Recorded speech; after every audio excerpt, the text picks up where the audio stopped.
Dans cette vidéo, nous allons voir comment faire face au monde spirituel. Juste après ça.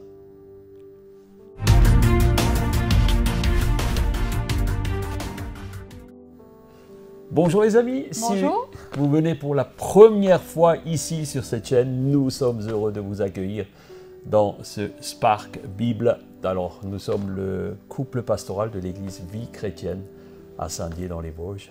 Voici mon épouse Fabienne et je suis le pasteur Serge Herbrecht. Donc, on veut vraiment vous aider à conforter votre foi à travers ces vidéos d'encouragement Spark. Nous continuons encore dans cette série Passeport pour la prière et nous voulons vraiment que vous puissiez profiter pleinement de cela. Écrivez-nous, visitez notre site internet aussi. Mettez un petit commentaire. Un petit commentaire. Merci pour tous vos encouragements, les petits pouces que vous nous mettez, ça nous encourage vraiment. Nous entendons souvent parler des armes de Dieu. Et Paul a parlé du monde spirituel et ses conséquences aux habitants de la ville d'Éphèse. Alors pourquoi a-t-il insisté aussi fortement sur la puissance du combat spirituel justement à Éphèse? Eh bien, il semblerait qu'à l'origine, cette ville était complètement envahie, empreinte d'occultisme, de sorcellerie. Le paganisme faisait vraiment rage et en fait, il connaissait les pratiques divinatoires et il vouait des cultes à des dieux, des idoles. Et notamment la déesse Diane, où ils organisaient des orgies sexuelles. Et Paul a voulu donc équiper l'Église, les enseigner pour tenir ferme devant ces pratiques qui étaient, semble-t-il, des pratiques vraiment qui détruisaient l'Église, qui détruisaient les chrétiens, des puissances démoniaques étaient à l'œuvre et détruisaient littéralement cette ville. Oui, l'Église d'Éphèse n'était pas épargnée. Et lorsque des gens passaient des ténèbres à la lumière, quand ils ouvraient leur corps au Seigneur, les attaques étaient fréquentes. Et le seul objectif de notre ennemi, Satan, c'est de tenir l'Église en bride. C'est vrai. Lui fermer la bouche pour la détruire.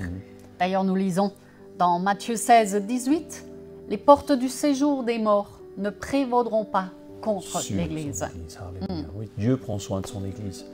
Et vous savez, une Église endormie, des chrétiens endormis, muets, n'impressionne pas le diable et surtout ne le dérange pas. C'est pour ça que Paul prêchait des actions défensives et offensives pour faire reculer les puissances des ténèbres, pour faire reculer les œuvres du diable. Partout où il passait, il prêchait cela. Et c'est pourquoi il l'a encouragé par ces mots que nous allons voir et que nous avons lus la dernière fois, de vivre une vie victorieuse qui n'est pas soumise aux manipulations démoniaques. Nous allons détailler le principe et l'utilité de ces armes avec vous. Et nous nous retrouvons dans Éphésiens 6, chapitre 6, verset 10. « Enfin, puisez votre force dans l'union avec le Seigneur dans son immense puissance. Prenez sur vous toutes les armes que Dieu fournit, afin de pouvoir tenir bon contre les ruses du diable. Car nous n'avons pas à lutter contre des êtres humains, mais contre des puissances spirituelles mauvaises du monde céleste, les autorités, les pouvoirs et les maîtres de ce monde obscur. C'est pourquoi saisissez maintenant toutes les armes de Dieu. Ainsi, quand viendra le jour mauvais, vous pourrez résister à l'adversaire et après avoir combattu jusqu'à la fin, vous tiendrez encore fermement votre position. Alléluia. C'est vrai que nous ne pouvons pas puiser des forces à des endroits où il n'y en a pas. Nous pouvons puiser les forces là où il y a la puissance du Saint-Esprit. La source. Et en devenant chrétiens, nous avons accès à cette puissance. C'est une grâce. Nous ne pouvons donc pas nous en priver. Il serait dommage de nous en priver. Parce que nous sommes encouragés partout où nous passons à prendre les armes, toute cette panoplie d'armes sur nous. C'est Dieu qui nous le donne pour que nous puissions résister, comme on l'a vu, jusqu'au bout. Et la première des choses, c'est de tenir ferme contre les ruses du diable. Et nous voyons dès la Genèse que le diable était le plus rusé des êtres vivants sur la terre. Il faut savoir déjouer ces ruses, qui parfois sont simples à discerner, mais parfois il nous faut beaucoup de sagesse et beaucoup de discernement, parce qu'il ne vient pas toujours avec ses gros sabots, ce serait trop facile. Alors, comment le diable nous attaque-t-il, non?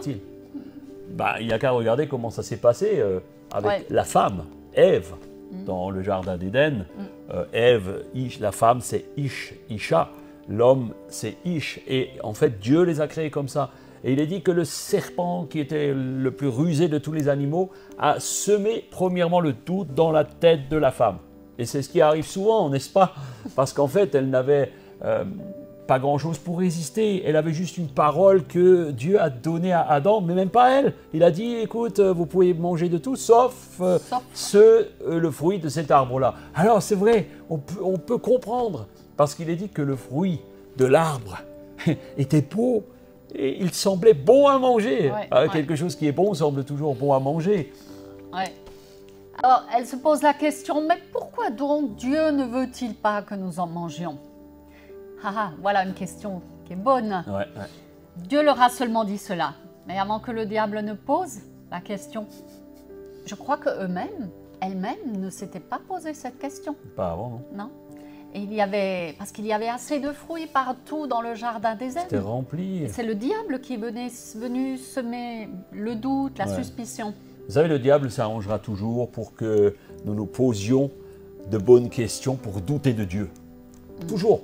Et depuis que Dieu a créé l'homme à son image, avec la possibilité de choisir entre l'arbre de la connaissance du bien et du mal, le diable poursuit toujours le même scénario. Oui, c'est vrai. Il sème le doute. Il sème ce qui provoque le trouble au milieu de nous, dans nos pensées. Et nous sommes aujourd'hui encore et toujours et tous victimes de cela.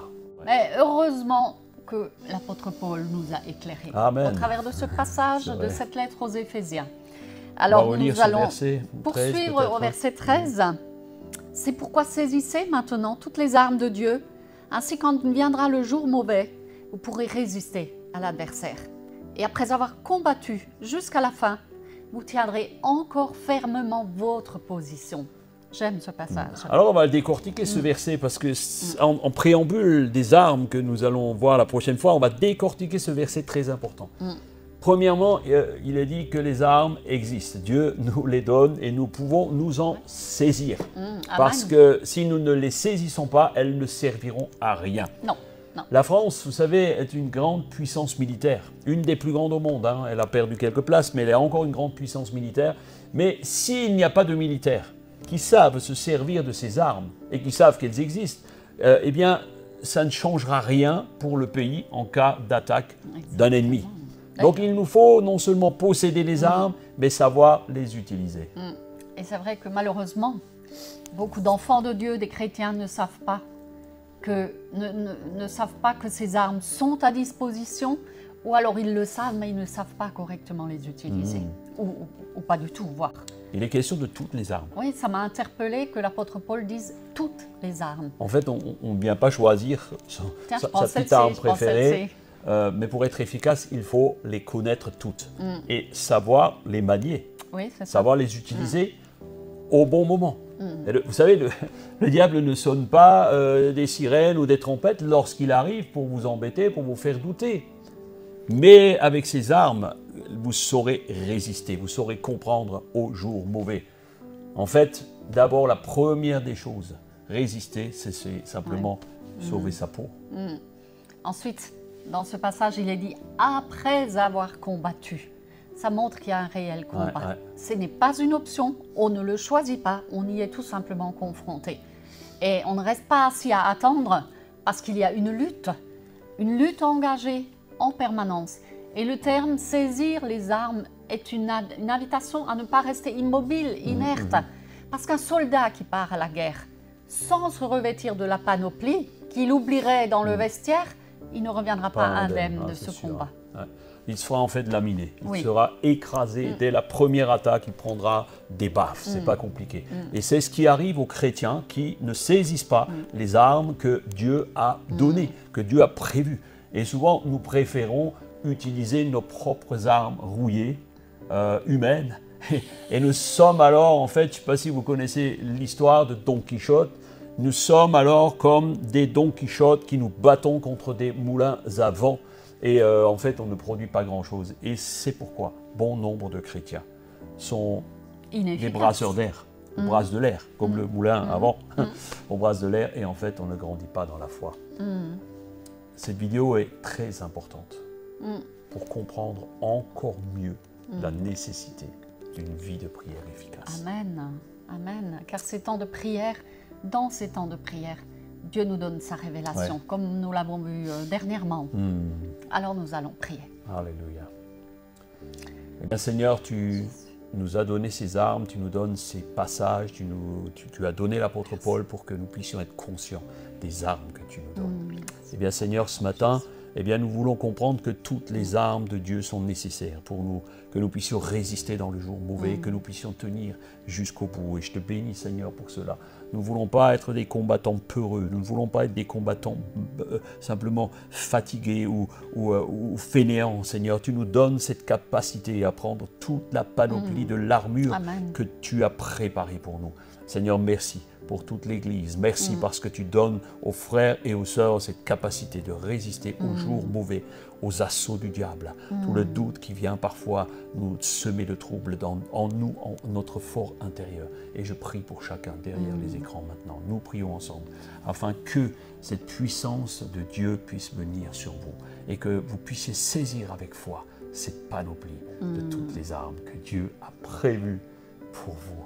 Alléluia. Amen. Waouh. Amen. Quelle merveilleuse parole. Nous voulons vous bénir pour terminer ce moment. Et oui, déjà terminé. Alors prenez bien soin de vous.